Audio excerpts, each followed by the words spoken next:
ua fa'asuafaiga o le maoka o Samoa ua ua maia fo'i le fale gai Amoa o le fale e lau le ula e paulikoa o le fale e fola i le lei e le fa'agau o kigilau ae fa'avai le alofa ma le agalelei kausimai o le akua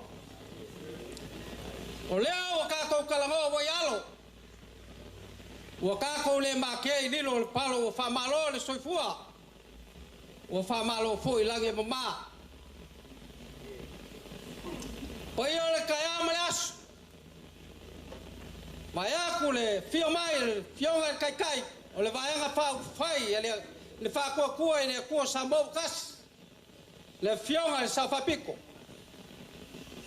ae fa'apea foi le mamalu o sui filifilia o lupe ga fa'aia i le fuifui auā le fa'amoemoe o kaikai o le kugu o lea fo'i ua paia lea vaenga le malu auā o lea e fio aku le fionga ia kuala o le saoli o lea ua filifilia e fai masui fai pula o le gai kumalo ga e maunga ngumela kasi o le kumalo o lo iai le fioanga pakamea o wā le fio lawango ma le ainga sa lawango sa lima ma kole foa e lala ka iai le mamalu o le faleanga e whapea foi le fioanga ma le lalfanga o sama le ulu mamaunga loa fioi le angsa kwala mo lo lako mapu e lala ka iai lo lako lua ai whapea foi le mamalu ya sal murianga e whapea foi le ngai ngu o sa le ula o loa fioi le lua mo la mapu o sa pesca mo sori e lala ka iai le mamalu sa le ula mo lo ga fali kufunga mai ga pule o ia lo kufunga pule o ia lo kufunga ika o ia foi lo kufunga kama ai ai mal kufunga alofa pe le alofa le kua au inga mai ai keriso inga ia mau ai ka ko le ola mau a ki dia lava o pai a ko nga ka ya males a le ngai ka ya ele fa maka faulo inga sa maka fa kalanga mal fa lo o le ngai ka ya ma le fio mai o le fio nga ya kwalo le saoli o le sa fili le ngai kumalo fa fikai le kua fa fikai le kua le sui le ngai kumalo o le sa ko kalia makalia e gisi vaenga a le lava wa mai le ko fa ma le fa ko kwang e o pongi fa ko kua ile kua sa mo kas ia vi le kua ka ko fa fo ile vi ngo le kua e kai ko mo fa mo moi o le ngai kumalo nganga e mau ngumbel kas ta aku ile ngumbel ai aku e makai kus nganga e mau a longo winga o le a lava le mea le kaya ma le aso le afio mai makala mai a pai o le kumalo se mo mole le fa kai o le vanga fa fai le fionga ya fime le fionga le Saufapiko malo ka wa kai malo le finga malo le kau le lava wa kau lawa le fa moi e mongi lava ka ko ka konga e mongi ya le me malos ai le malos in me mongi po sa o ela o kala pere ya ia fa sawange pa se aku langa ka ya males le lava wa a fio mai le pai o le kumalo se o ka ko nguki me fa kasi ma va ku le sa fia finga o le ngai kumalo e ala le mako kofi le lava mbako lango fa kasi ma mako ku fa kasi inga ia ka ko ngal lu fa kasi ia maua se kako malo saunga le mu se malo e alolofa ma fa maongi ya Samoa mo ngaka malo fa fekai i ya ke ila ko e wa filia ma fa ia mai le fui ia o le lava o kali le kua e kako kalsanga le lava o kali le kua e kako kalsanga malo le umsa a le ngai lava aso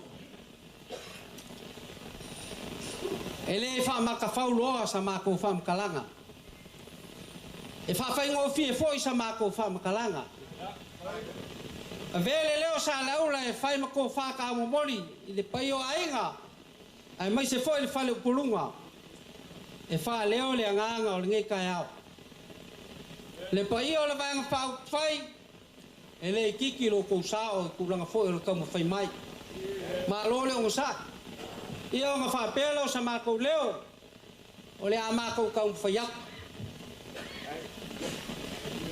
lo fionga le sa fa pico Faso, o le kai o le vai nga fa fai ele confia o seu le vanga fe kalai pau au lea. ia O le kai malonga kaanga. Ai malia fengolo finga ngalo langa o lea mai ka ngalu sal mulia. Kumai asa vango se kas. Sei kuaku le vango le sa o fa pico awal ai nga sal balas. Sei fa u fale mai kuala. Ilo kako ai nga lea. O ka fai no ngiu pusikai. Malia fengo ai lo finga ngalo langa wa ke kele le ngai asu. Sei kula ya kur sa fa pico kai o kako vai nga fa fai mo kako vai. kako fa malie ma fa u ka malie Kai lo fionga le lo fai ma fonga kai sala ya senga lo finga ngalo. e kali komu al fa moe o le lava i ngei por kalame e kusai foi ma le fio ako le mako fai pule au liuli se kaimi o nga fa penga le on kako fai au le lava i komu le por kalame le kumalo ia le me pio ngai sa Ya ole le kanga lo kusi o ya war kas. ia fa fikai ia o le amako ka faiak lau fionga i kai o le vanga fa fai lau fionga fia be lau fionga le sa fa pik o le a ka mo faiak o le pai o le kumalo a kwal ia wa foi lo fio mai o nga fa pelea o le fa kamali ilea Kai ala o fionga i kai o vanga fa fai kai fa kamali.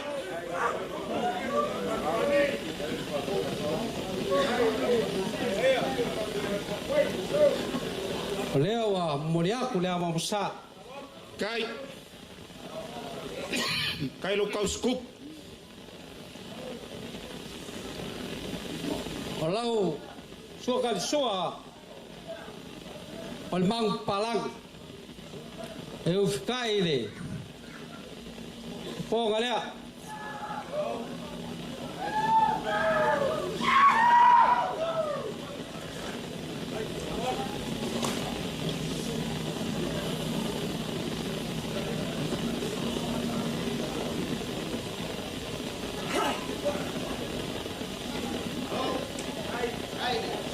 lau fionga ele kai o le vanga fa fai lau fionga ga obi o i fia me o le ko fa lea Kai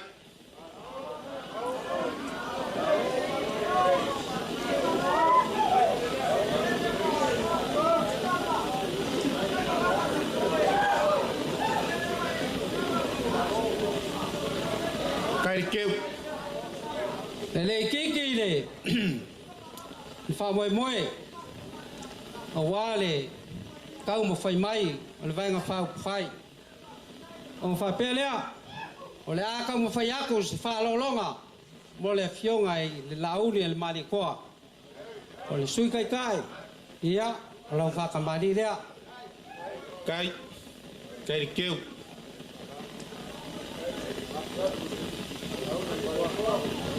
o leo wa fo aku le amausa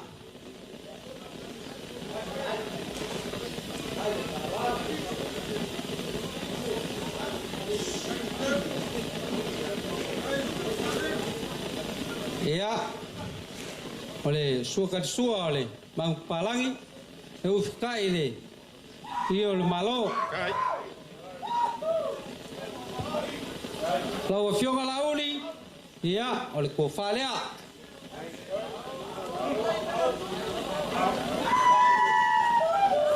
Kai. Kai le kauskupu. Pai le kumalo nga ngai maung.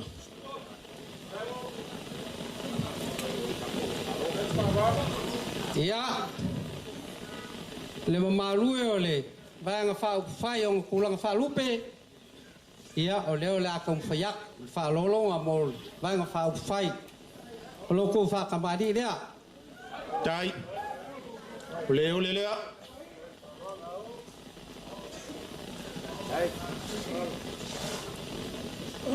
ia o le ama musa leo fuak Kai le kumalo.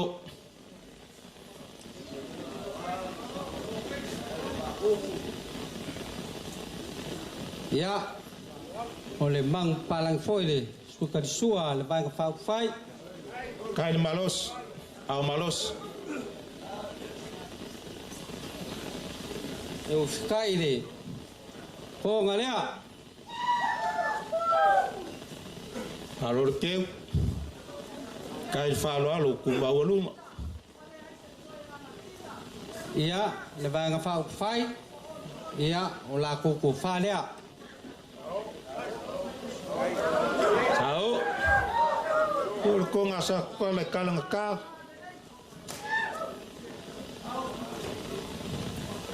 la fai ko fa Le wai, le mai inga folo falo alo. lo fa fikai fa leo le nga ngol fa fikai kele ngisi foi sa kai makali kulanga fo ka penga ngol fa moi moi Kai. e fionga e ali fai pule kuai ai lo fai pule fo Mo ia oi. le fionga ia o ia o le ko fa lea ka penga e kwala malonga i kumalo Kai. fa fikai ai kulanga fo fa moi moi sa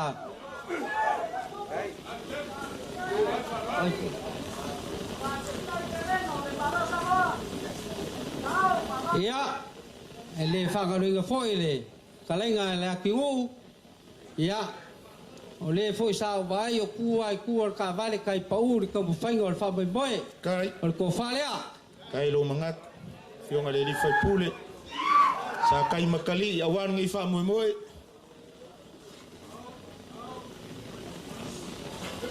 e pai o le vanga whau whai ma le ngai ku o le malu ia o le aka un whai aku le ku maloa kuala a wā se kau ma whakanga o se whasiri ngā malosi a wā foi le wha o pe ai le malu ngei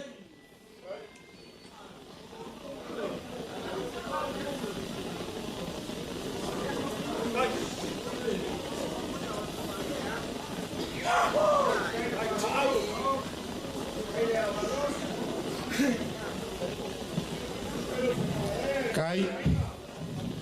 Le o maka wako e kele ale mingi lale lelei oi. Nga ia mau. o whakoanga lava le whaongainga lava whakoanga o mae o ngā kukainga o kauma whakanga o kalo o pua i o moa hape ngā whaingiu Kai. a ngai le mo ingiu ngā lau ia Kai o leo sui fifiloi lo walofa pe o le lango o ngua ngua nge yasu. whatikai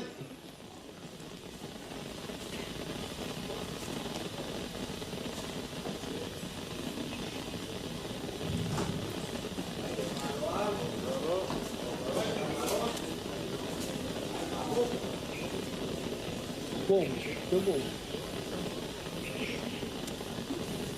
Malo whawhikai, a whanga solo pere kako waso, ma le wha moe moe, pei fui ngā mai, le kua whae, ngai kua le malu, o wā le fionga e, whai pule le fionga i a kuala.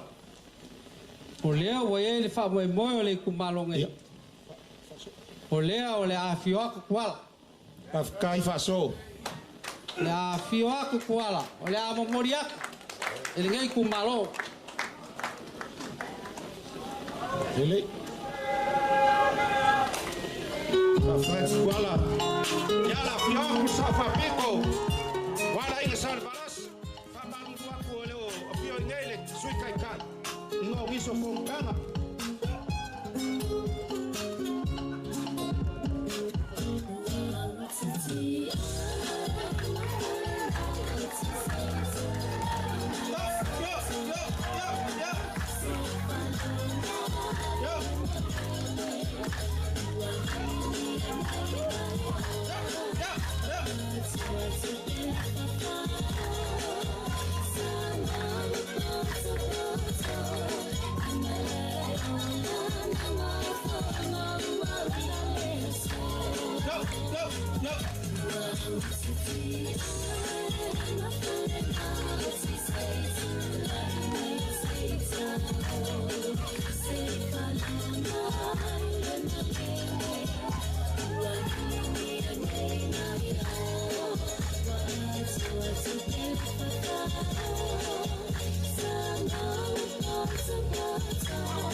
Lau fionga i kai kai. Ma le ngai kua le malu le vai nga wha whai al wha kua i le kua sa mau wakas. O le ngā wa kaungu le wha moe moe o le ngai ku malo. Kai. E kua sai foi ma le ngai aso i le wha fio aku le sawali. Le fionga i a kuala. I le kako vai nga wha whai. Ia o kou alo whangia kuala. Awal pole faso. Le whaingo fie. Awal aku mkang. Le kofi o ngai ku malo. Pei foi o ngau whaiak. O nganga e maunga ngumela kasi whai ngumela. A ngumela a ili makai kusi. Pea kalangua iai. Mo ia oi. O le a lava kuala. O kuala e mongi ai il pese le whakasa. Sa lilo i mangaku. Pe lunga, pe lalo. Pe sasa e, pe sisifo. Po konga po maku. Awa sila fia lava i le akua. Le me kakau nga iai kuala. Kai. Ia o le me lea. Ia. Le a fionga nga ia kuala. Le whaipule o le ngai kumalo. Ngā ua. Foi ngā. Ia koa lofa ia kuala. Ma lofa ia. Kai leo le kumalo. E sa mako whamalanga.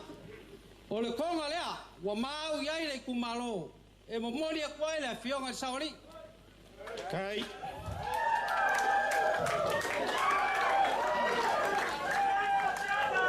Kai faso lo lofa.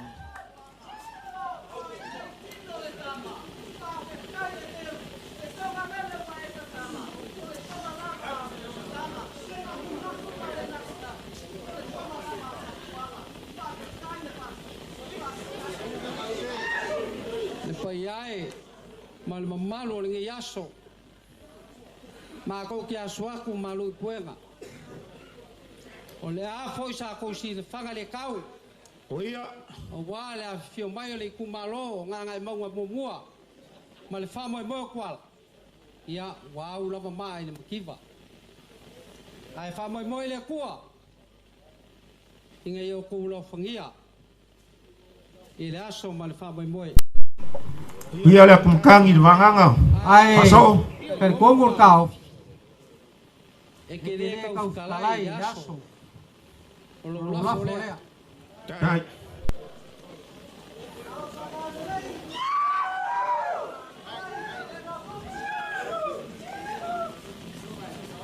ia malu pala fole Tai. Kai ro kau skupu. Paso.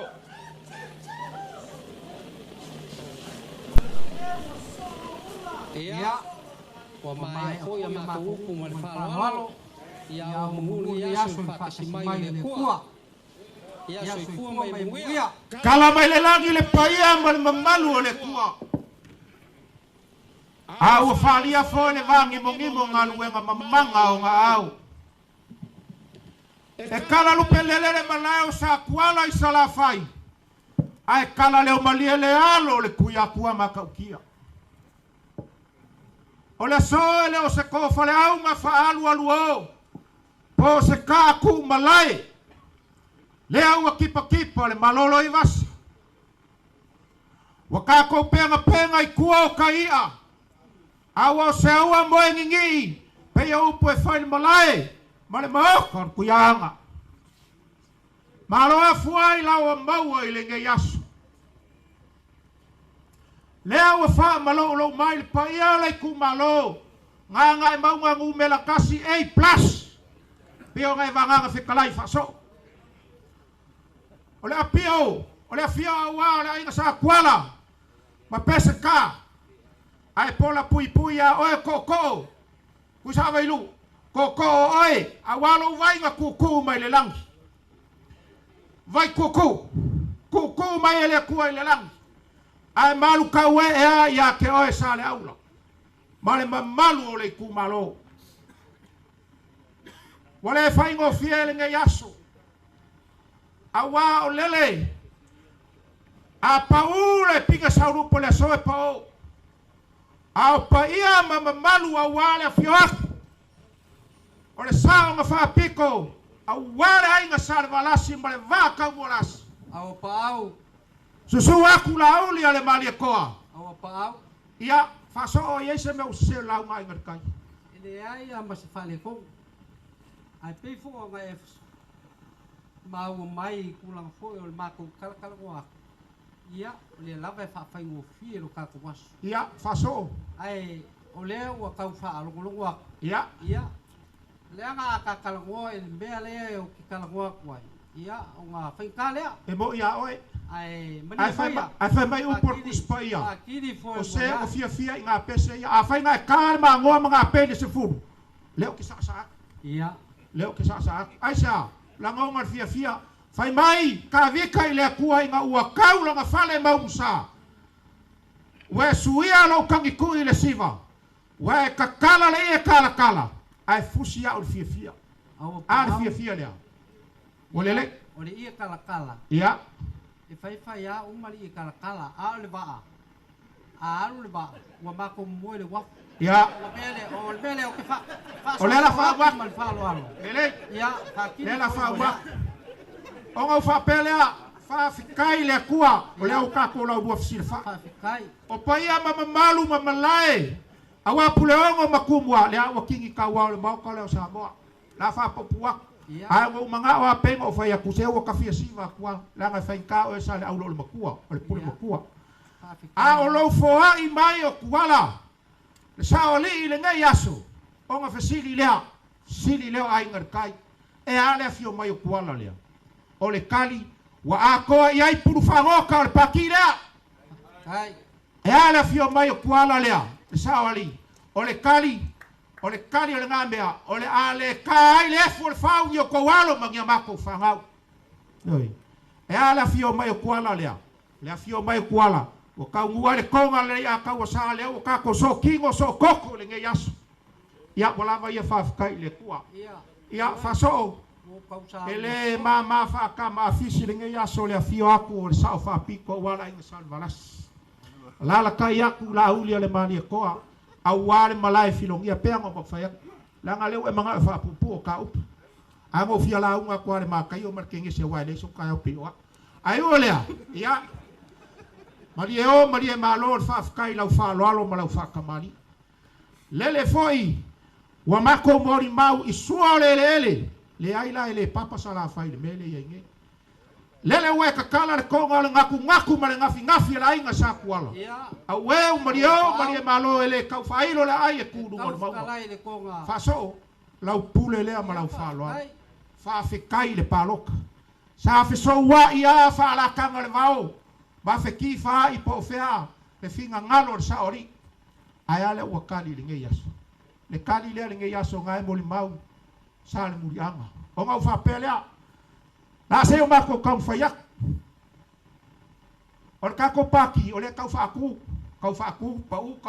pa u ai o lo pa se se le fa balu wa fa lau ko afa wa mau ko paki ngai wa fia kofu for sami a wala moanga le fa kofu li ma fe lo ko pases la nga fa ka ma mau si o sala fa lo ko wala la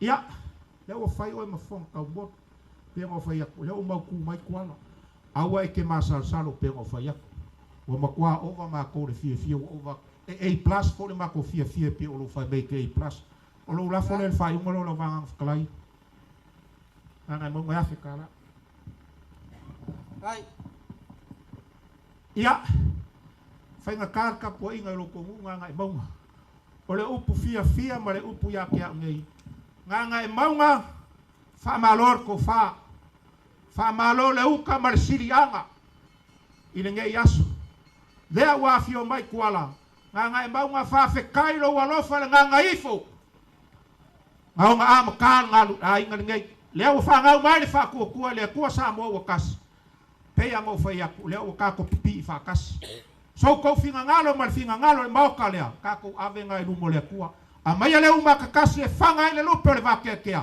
leo fusi ka ko le fa o malo le alof para Afrika la le fa ka ko ingo valo koko ku ma walu ngala la unga ngai ei valo koko ia ele ngi si upulanga ole awe vai fala para o coco me fa pu por caso algo mo que la unha ia ole lang o ia pa ia lang bele o fala para o coco manguia ngi as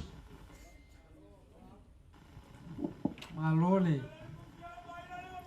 sa wo fa malo foi kalai le fo fa funga ku le nga mangwa mo ia malo kalai malo fo ile fauka kan kongo foi fa boy mo nga mangwa ele me ia weia pa wa le nga mal fa boy mo le nga le me mal fia o msi mai ai fala singa kai le malu le ia weia ke makangi fa le wa kau la a kulanga fa bangyanga ia pe o fa ya ko le ma salo foi fa bangyanga kai alo fa ia le ku le fionga sa fa piko kai kai le vang fa mo walang ko fa lo mai le kuang fa mungyanga mo ya oi wa le kai ingo le vang fa lo fa ia le kua lupe o fa ia le fui awang kai le malo ia mo lo ko langi ma mo lo ko soi fu mungia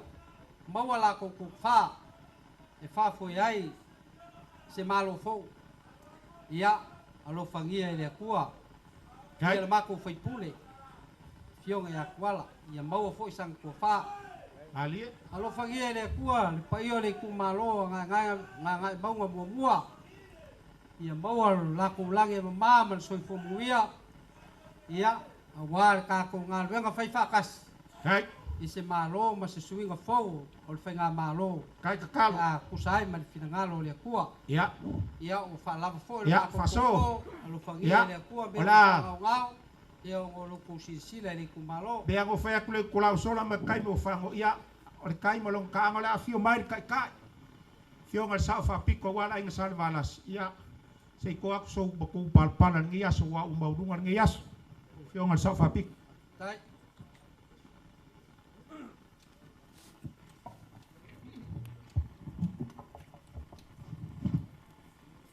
ia faso sa leula A fongoa ia lalonga fofua. Kasi ale koko oli.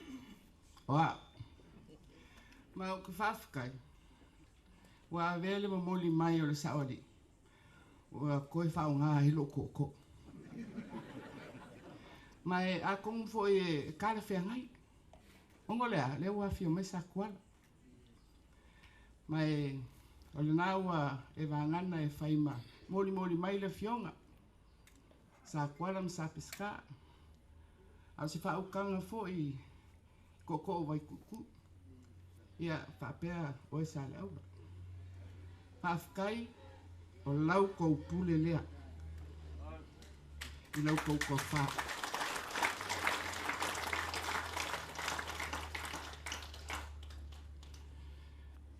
Ke le mafuanga e fio mai kuala. Au le maua i upua koko. O le kungu uolo a ko va mai. A o lo i kaimi le so ware. O le vasa. O ai e kua i ai. Kua i ainga. Ainga ngei. Ainga lea. Io e. Sa malia kwam sa kupua. Sa mole u poku. O ai e kua i ai le kungu. O le el kako kumalo yo kulang falupe. Fafitai. Ua whailoa fo i lunga o whasalonga le finangalo le tumalo. Ia me se fo i le finangalo le saori. Al kai au le mi. E se le kaua. O kako lau fisifa. O kou sila mai. O matou vai atu. O le anga le ala Samoa. Fesila fa. Ka kousa ili whakasi. Po fea le mea maua ai le manguia o Samoa. Mai paso, ia, le ngā ua lua whio fuai, mana koko ainga le kai. Ai kaunga mako fongo whao popo i lau kou ngā luenga. Whai ia o masui o ainga ia e awhio aku. Ainga ngai awhio mai. I le kako ngā ruenga whai whakasi. A waku mua mapule. Io e, o le kako ngufo lea. A le ale ngā ruenga ainga e whai. Kausi le mamalu, kausi le file mu. So ka inga leo kako. Mai faso aua le popole le whaukanga. Leo wasau kuala e longa ainga. Leo wasau kuala e longa ainga.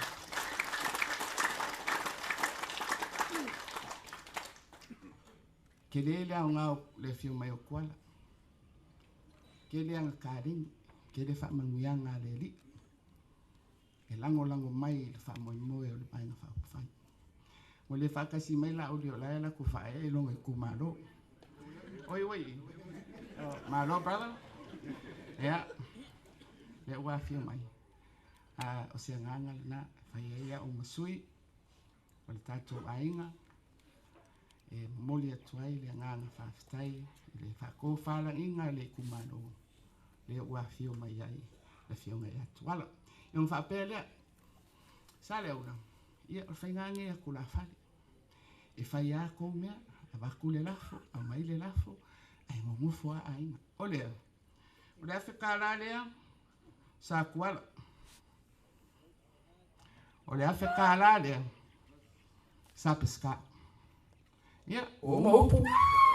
Manguia le whainga maranga le kako kumaro i mo.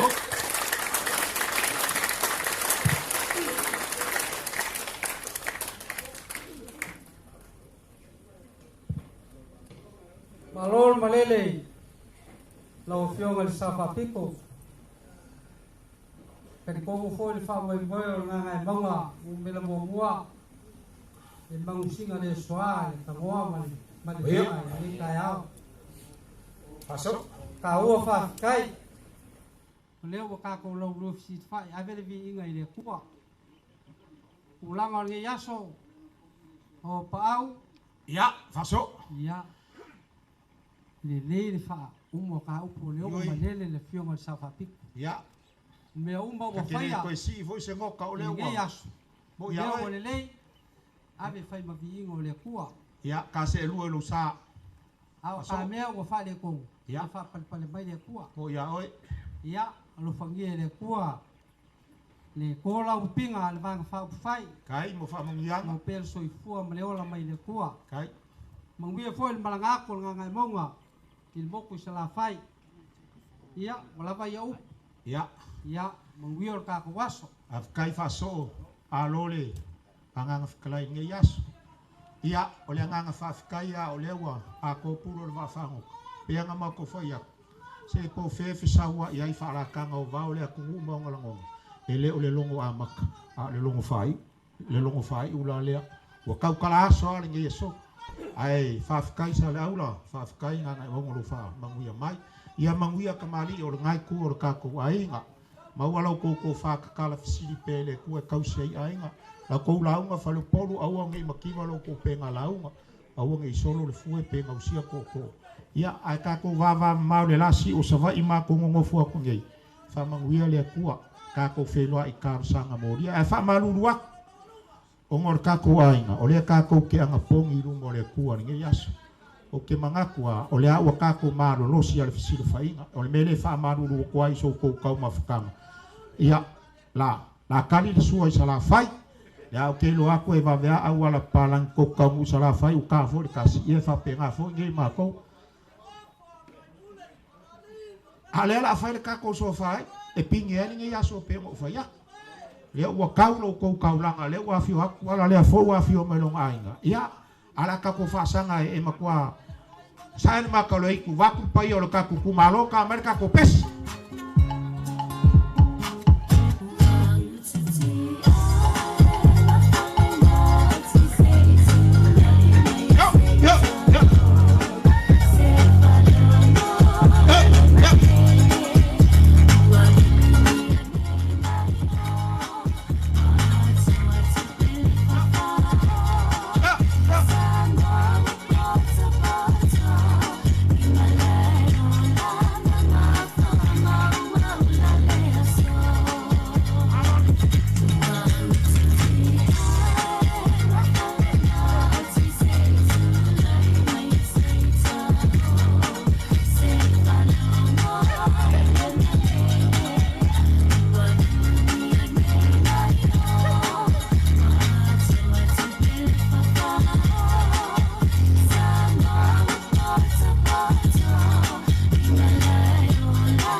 Find any opportunity to smile, and when they smile, so do we. At Colgate, we want every child in Samoa smiling. To all mums out there, encourage good brushing habits early on. It only takes you 2 minutes to teach your child how to brush twice a day for strong, healthy teeth. Come on, mums, it's you first. Start a healthy habit with Colgate today. Brush, brush, brush, 2 times a day. Brush with Colgate.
Swire Shipping, servicing Samoa for over 50 years, enriching lives and connecting Samoa to the world.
The weather is always good with Taula.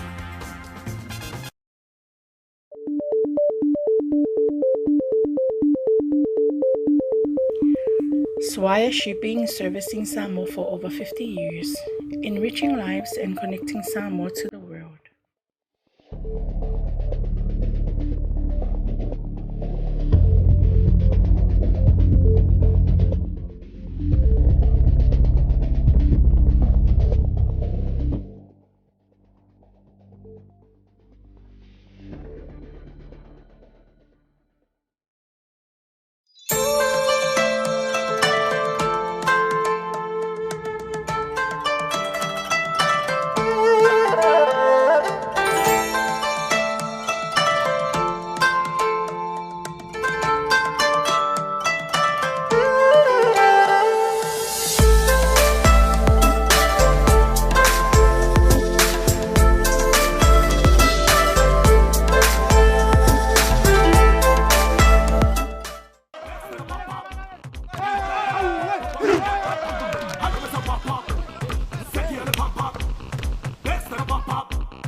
Le fionga le sa pico. Ai nga sa pengu i pau. Ai ka ngange le su. Lauli le malekoa. Pai ala silasi. O fai pule o le ngai ku. Ai asa mo o poko. Lele wa ko kingor kama. Ole ko e pesiringia fo ila le ku. O nga mga kulea. Ia wawele mua mal pasau ya mang bau kapakul kailonga lof pa malonga ngalele. Ia. Kalinga unge. Ah lea, woko es pasau sa ai ma au malie. Pakai le ku elonga au la ba ai malonga au kai. Leo ka ko kapsil pa ile ya so bi ia le ku. Ai. Mga kulea ele umi sa mako fangalanga. Ai. Ole famalo mai. Ole ainga o mangule le wale po le fionga le li faipu. Ye mangaku aku ile kamao le ngai ainga. Olo iko kongor ko ngala wo pinga. Ai. Le ala le ole mako wo mai che yasi mai le kamao le ngai ainga po le ko fai le ngom kua ya mangule le ua. Ya ka kongunga. Mo wa kala le ala ole anga pongi le. Ai. Ko ngala wo pinga. Wale a palama le ainga o mangule o se sikulanga o fa ngo fiele pa mai moe male aso. Ye. Malu ave pale o la se me como fa ia ile ainga o mangule ole. Ia ile kal kongunga. Kau fa pele. Kalinga. Ia ile kala faile mau ka kuala masala. Ele le ia ka ko makiba pa sangai. Ya. Ngama kule fa pea. La se me o ka mo fa ia ainga ia. Ai. Leanga o mako e de kaulanga. Wa manga kufu. Wale a palapa. Iesi kulanga o kau mafkanga. Ai. Langa mangu lo ko wa pia mai makala au mange ke wa ngase ses. Ile suka. Marko ko mau lunga. Mai si mai or kingo. Ole lo famongi arga. Wale a pai sai sekula. Ya o fa fengo fie. Leo mako ia ia lan palang ole selengi pa ia e mo moni ya kuai le mako asinga wa le fionga le li fai pule Ai. e li ma fe kala Ai. wa ia le manga se ole manga kulava male lofa ya fionga li fai pule wa mako loa e pa wa ia o mea e mau ai se fu malolo inga lei Ai. Como pule mai a fa feu ko. O fala au sua malia ia. E mau ai se fu malolo inga lei. Ko anga ka uma fa o malo si le o kingo. Ye au ai la mako ka uma fainga le yaso. Be anga o payaku. Ye malu ave pala la se me o ka payai. E no ako ka ko uma ka se sila ku lang le. Ah ma sa wiere. E fio mai makala mai au. Ele umi po isa la unga pala. Ya. Kalinga unge. Ua masangi a po pala ka la kuku malako wanga. Ye ile mangaku. Ole. Paenga pau pai pa ko ku ile ku sa mo wakasi. Se ka ke pai ala kala pai Yesu ya pequeno. Ole ase upo kangaka. O yau. Kelegi sikali ngabaku. Oil perfecta. Oil leao. Ai foi meia sua olhada seu cala de pequeno. Ai foi mais pequeno. Oi. Olha allo le coso e fua. Foi mais cala e sua muia oi. Ai. Ele o se kangaka nga failo aku. Ah, oro kamau le langi ro pu fai nga. Aringa ya inga. A muia o ko fa ko ele ku se. Sambo o kasi. Ele o se kangaka nga failo aku le nga bakau malengoa. Ole aku nga ya umaya. Ole nganga. Sangai yang ayo kai fa mai kala Paulo. Ia marosi le loco. Ia kauna kaua. Ia hiu ia ke o kol kau singonga. Amen. Lau fianga sa fa pico, marosi loco. Lau so akau ka kongua, lau so akau e marosi alo ngai loco. E Nanga wo kaua banga kauinga kau kele.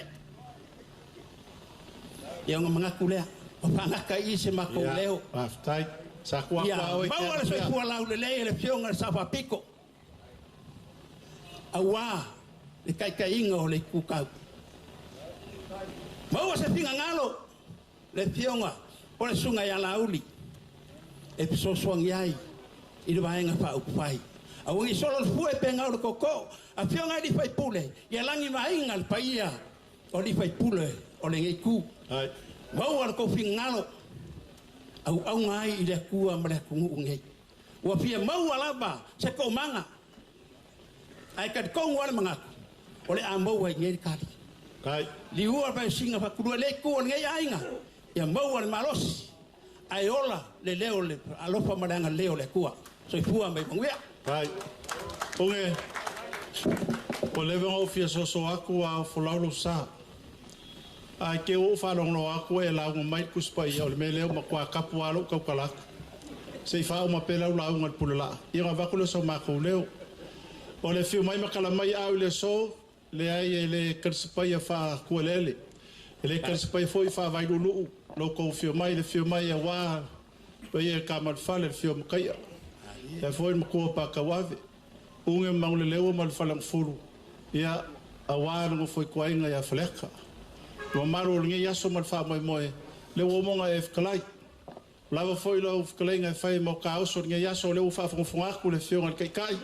Ia mal sui kai kai ma sui mo malo par menge. Sui fai pule o ka ko ku. Ia a mesel ka poinga ku mo pule le ka poi mai. Ia wala va ia fai ka oso. Pa wan me fio isa ukala. O lo ko fa lo alo lea. Pawan me poler ka fi unge. Ola mai uma me ma wai le soi fua malo lo inga au ke popole ya ke oi. Po ye se kusa moli e fai ka ma fanga wa. Ya. Ola le morio. Wa ke le lopo fer ko a moli le sa ko moli le ma se fa ko anga i vai moso. A le ko mai ma pusa moli a le nga fa ka yo le so. Ele fai go fi.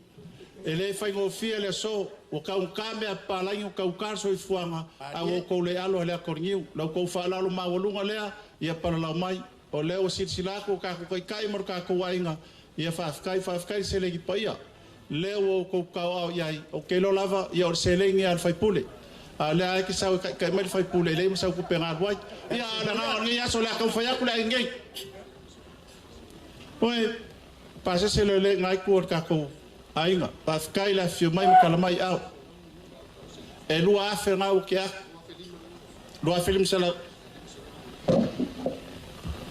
unge langa lenga e fkalai fa fai au ai fkalai loa au fai ngal wenga mai fkalai fa fai au mai sa ngo fa fai au ngo fe lo le o lo la fole lim sala ko ya ko ro fonga ya o mo ma ko kala o wale pe ngo ko fa yaku ai fio asa o kala fa fkai lo ko ma au ma mi sia ia fa fkai foi lo ko lango ia mangu leo le kar sia ai pa lo ka ia mangu leo au la nga ngi yaso o lango ka ko sui le leo ku lai mai alo fa ia mangu leo ia ma lo fa ku ka ko ngo ia ma ku le ia folau langi ma alo foi le ku fa al manu ia mo se fingalo mas ko fa le fio ngar kai ma le sui kai ia mais foi sui malo par mengi o la o dia ku la ko nga luenga la fai ya ai maua se firngalo ku mon pulele ma le songa ya o ma ko kala le ma fa lo ku mongo o le bango fi pa la kala ka fo la lu sa ai le le ala o fionga na kas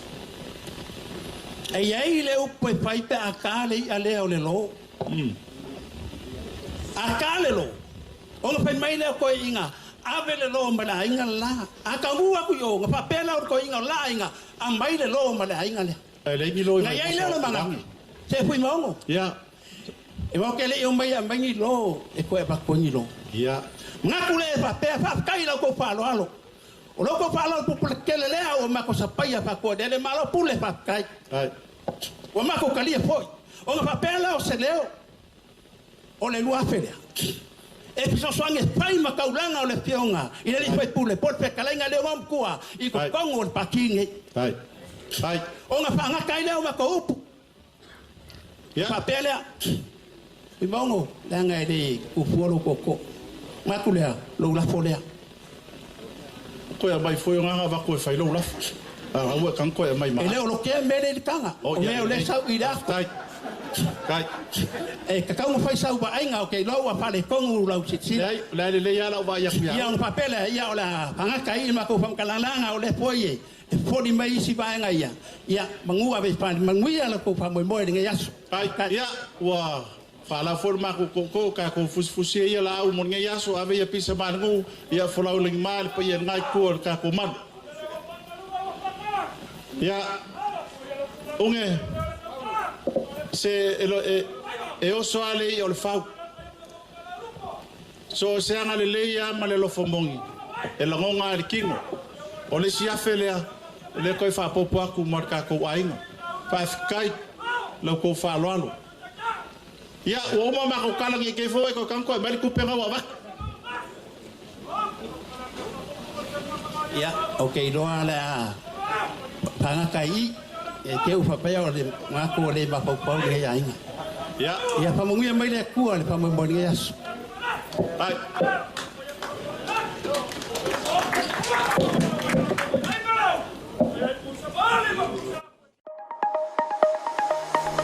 Custom Logistics Services, where quality and cost meet. Your freight for air and sea, anywhere around the world. Call us now on 21286.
Weather is always good with Tola.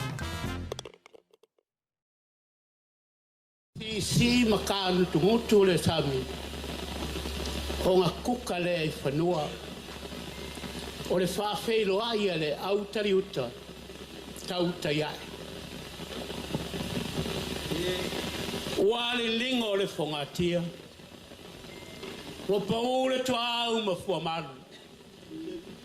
Le anga ua taoto ngā ia sā le tātou tai ao me le aso. Se ua vai rupe maua. Ai le vai rupe sa ai soifua maua ma le rangi e mama. Ua malu tawele ma ota o Samoa. O lele ua kola ua pi ai le whatuatua i le atua Samoa o tasi. Susu ia le sunga i le taitai. Laua fionga i le sao whapito, laua fionga fia me na omi me taapa. Susura sui taitai. Laua fionga le lauli a le maritoa. Le paia maua lunga o le pati o le whatuatua i le atua Samoa o tasi. O le paia la wale a watama ma inga o ainga foi matama. O ainga o tupu, o ainga o nofo, o ainga o papa, o ainga ta whaiwha. Le usonga ia tu mua mapule, i tu au marataua, ainga i tai ma le vao fonti. Ai te ngange foi le motu i sasai, ia sua ma le vai whanua whafoma. Mai tulangi, sa ole masale au mua ma le launiu na sae rua. Tama le manua tere ma te o tō le whare ula. O pa ia sa uo nao le tai au ma le aso. O le atua e o le langi ma le lalo langi. Le atua o ma lo o lanu mangangana. Le atua na whaia le fua fuanga. O le sami ma le ele ma tutu. O ia e tata ai o manu wherelei ma manu fitolopi. Ua sila ane le atua ua mata ngofia ina ua. O na ia whaia ai le tangata i lona lava fatusa.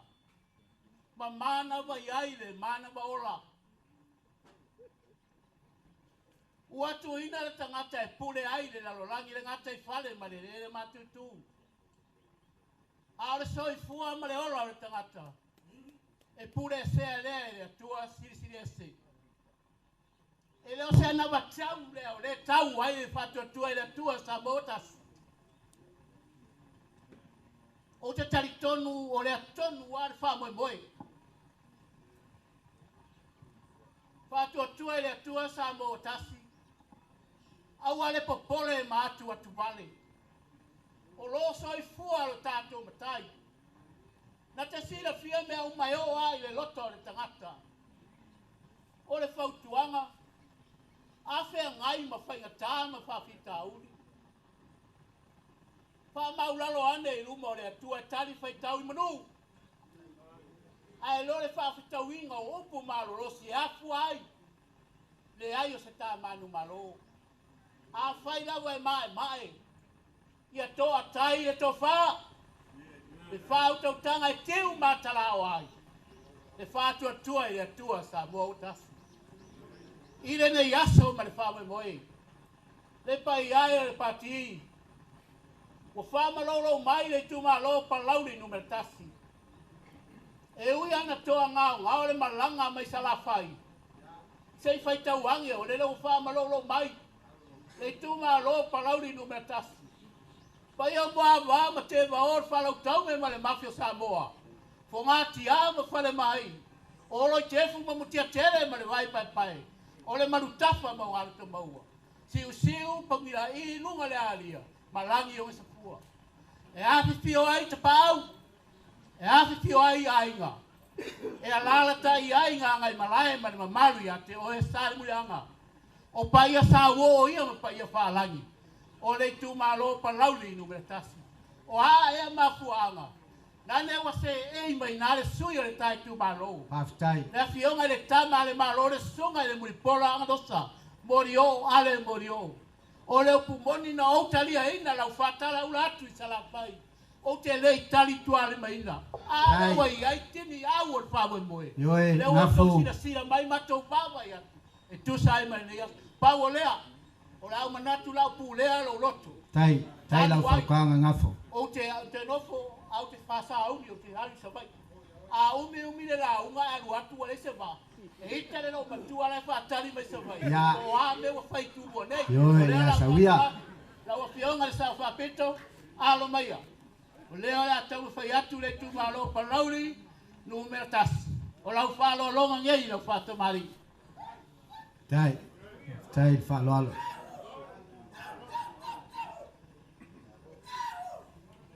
Ai tene wa masani ele o fionga sa fa pita mai sala fai pa lauli sipo numero tasi e ai le wala nga o mori atu male vai lolo palo le sei a papalangi ia mal fa bebela o sui fai nga sa mo ene yaso tai nafo pa ku pe o ai tala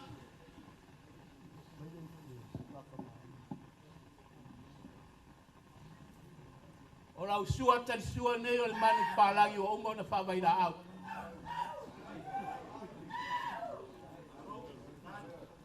o le ufitai lea la whata mari la ufionga le sao whapita. Ai keu. tau whale a lo whionga le sao papito. E tai o le pati.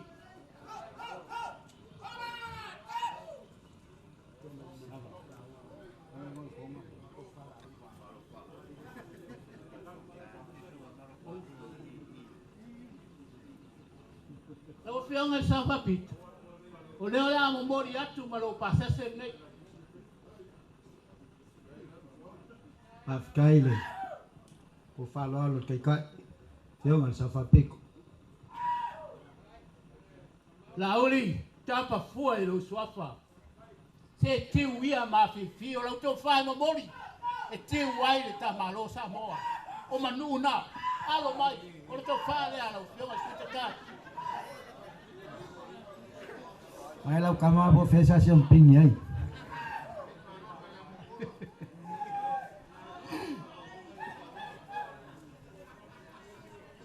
Mori atu i lau teu tusi lea lau whionga suita tai. E lo ngo fial ka kai bebe si vale le palo kai a bulpola. Ai, a sao le le wahanga.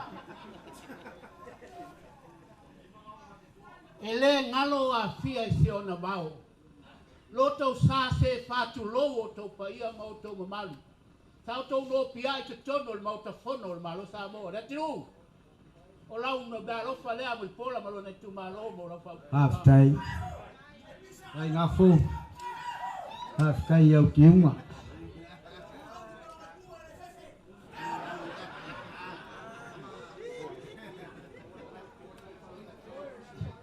Olo. Ele ngalo oe. O lau te utusi nei.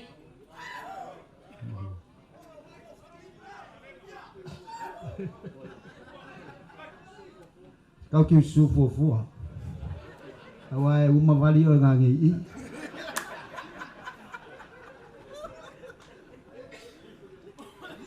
Woto faya mele lei mo nei as.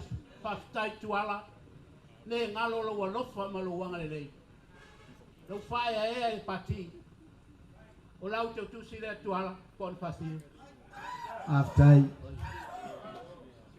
Ai le falo alo. Kai le pelenga le vang fa fai. Lau whionga le tai o le pati. Lau whionga fia me Naomi. Lau whionga le sui. Lau whionga la uli ma le pati al fatu tua le tua sa motas. Ia o tau fina ngalo mali le tau whai atua. E ma mau le mea na o folau mai ai. Paftai. Wa na le lima afe le wa uta penga i na tu Ai atu le. o tu Taile. Au tau wanga le lei. Taile falo alo. Ah, tu maavel tu tamal na. Au ma kuaku nga vaenga. O le ma vai aka ko fuafuanga. O le aka uma fai aku se ma au masui le fionga le kamai kai fai pure ma le tumaro. Au walo ko karinga sua mo le yasa. Paftai. Wa yai le manu palangi, wa yai manu fata e lua.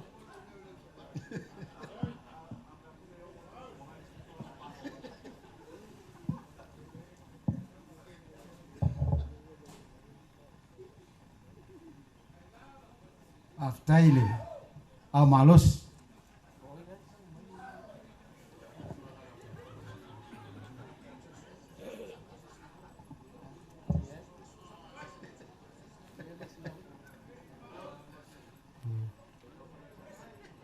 Waku mare fuala au ma ngai le kale sua, me ores. Wa yai mare Pe. Aftai.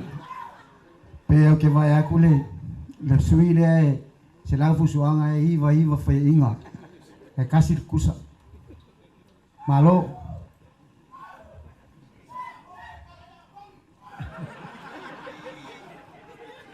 Malo palauli.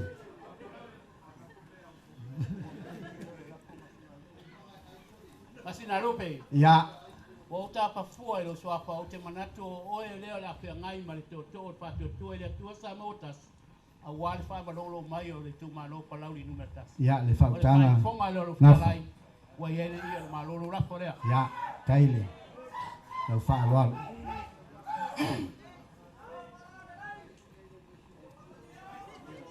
Tinga lope momori atu la te tu sile. fai ai lau whang kau mapa le pia pia tau lau. Well, maftai. Ya, sau. Sau whalu tal te tamai i.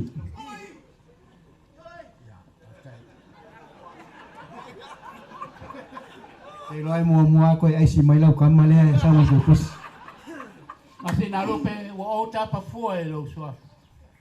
Ele ale tau mua lo sai te tonu o mau tau Samoa. Ya. Mau te o mai mau te lango atu. Pega tau le ai sa tua le ai sa mtu na e nei. O la lo si fia inga. Te mana te uia ma fi nei ya.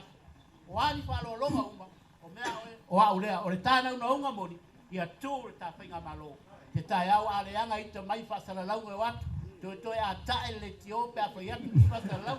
Ia e lava ale o sai ma lava pale. Manuia le pati na o fionga te telefono. Te sui tai tai ma vaenga o mo fa o le pa to le tua sa mota. To fai tu o lo ngia mai ai manu mo ta malo. O lau sini na e te wai sui mo se suinga fou le ta malo. Ia tu mau le alofa fa mo le tua. Tu sa le mativa ma le mau o manu na e te talo ai le tu malo pa lau risi. To a loto fai e ta malo. Manuia nai tu ta pesina fainga manuia le tu o la ngafo le lo fore tu fa tai. Alo, mas pat ta to vai na fa fai. Ua fa malof ta lai ngafo.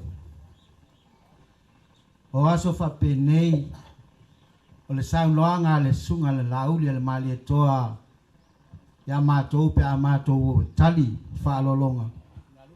Ai mai se lava o ila tou o afu tau tua ai mai se o soifua aua nei se ua e la unga tama e fa penale nei tu aso e manatu lewa fa ai fo la lango le folasa ua le lingo foi le ulfanua aua le afio mai o le paia o ainga ma leu mai nganga e malai masale muri anga ya tainane o paia wa malu tawe il maota Samoa wa kolo tolva kui kolva ya el como paia mama malu ka pa au le so i kuo le pe mo vai ka nguku le o ka ko fisila fa yai ai ke kongo ko paia masa mafainga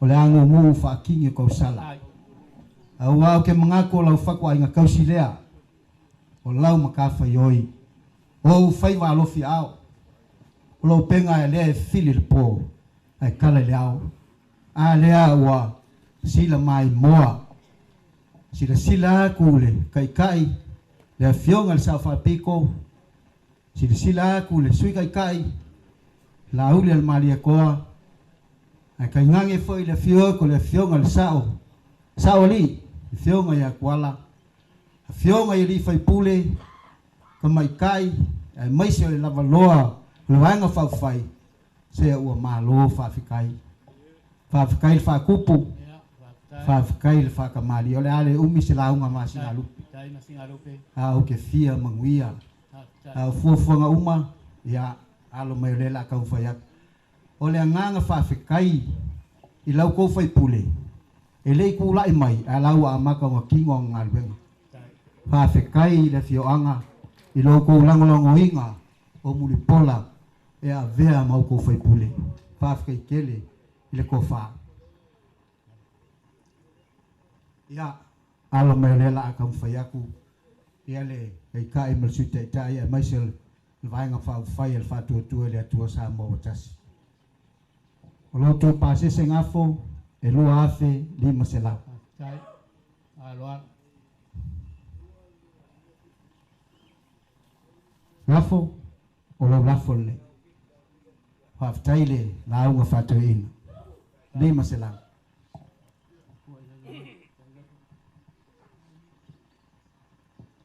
ya ole a fo wa ma au le fionga ya mulpola a lo to fai pule ya if so sani lo to pase se e lu afe tala tai mulpola au fa sala Ia whaptai la whaumata Ia. singa lupe. Ia. Awa nei tu lolo le pauri upe solo ia le fue le vangana mau. Tu mau a lunga le whau tau tanga, wale vai whafo le vai pare, siri le atua ma le natala ele lei. Whamanuia le pati o tau mamana, o lau tu i mai le muripanga mai sala whai. O le atape o mafoi telefoni tele mavawe maleti o tele to e fia whalongo longo iai. O lo wapa fine muripola ngalosa. A ye se fai pule ma fa wange lo wa finge e ma fai anga fa ya ke amori o ai mo fo ma fai pule nga ila Ya na o lo ale le va a se fili ya le pe tele el time tal no ai olo fai fale le ya o ve ke wa la ve ya ngafo ya ngafo ya ke mga ko le wa e fekalai ngai kuaso le ale ko ke le foi se fam kalanga masinga lupe pa olea ya bea wa au mai le fenga pa ia le atua a fai ka kwala nganga ka ngaka a ko ma ngelu ele selo ya u fa kusalo me fai fai algi ko lai lo fa ukanga fa ke kele o fangi le ku alo ko ko fo ya langi mai pa ia ainga ya awange solo le fue venga o siel ko ku ma walunga la uskalenga ngafo pa wa lea nga o sa u ai singa a pe amalia mai lo fue se fa o el ma con alvenga ele se fue o le fue le au sa va ya ngalo fue al fue le a ver le ai ngali vai boso ya ya ai ka va vai ya tai ya mang mi kele fa malangak fangi le kuwa el yas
Swire Shipping, servicing Samoa for over 50 years, enriching lives and connecting Samoa to the world.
The weather is always good with Taula.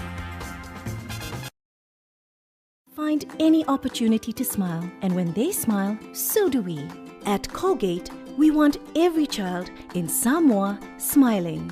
To all mums out there, encourage good brushing habits early on. It only takes you 2 minutes to teach your child how to brush twice a day for strong, healthy teeth. Come on, mums, it's you first. Start a healthy habit with Colgate today. Brush, brush, brush, 2 times a day. Brush with Colgate.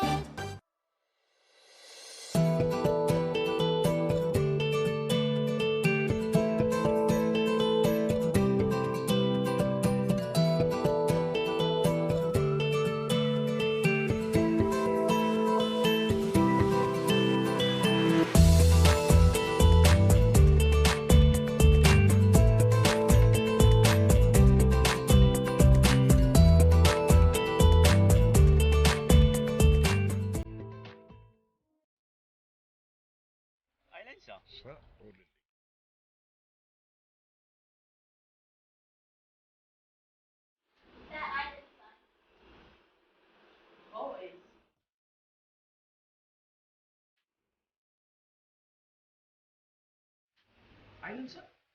Yeah.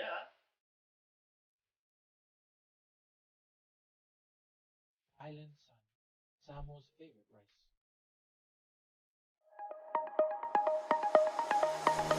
Custom Logistics Services, where quality and cost meet.